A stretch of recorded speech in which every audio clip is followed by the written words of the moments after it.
Nemáme mi moc. Nakolik to můžete snížit?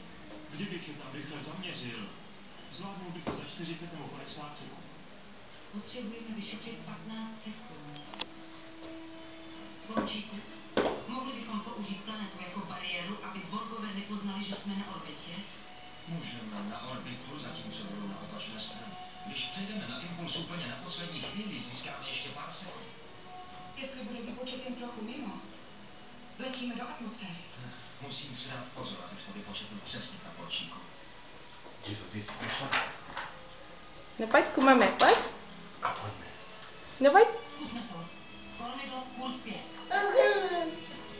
Ani stopy po té budově. No pojď. Všem tomu rušení může od nás Tami. 100 metrů a nepoznáme to. Potrvá to hodiny.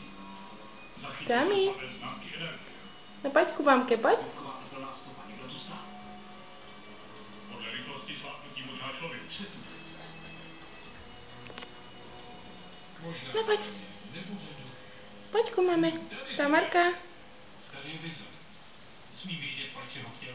Tami. Myslel jsem, že by mi slušel. Co myslíš?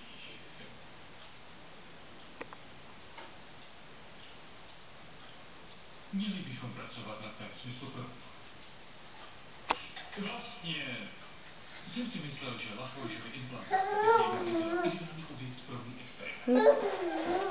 Všichni Borgové měli značné poškození. Baba. Použitím lidí k vylepšení té metody Baba. se vyhneme dalším nechtěným úmrtím oboru.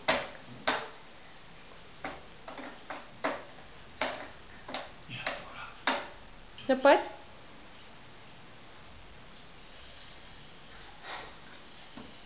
O co jde?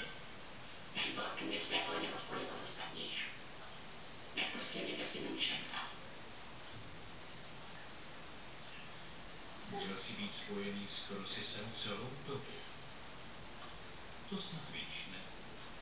Ano.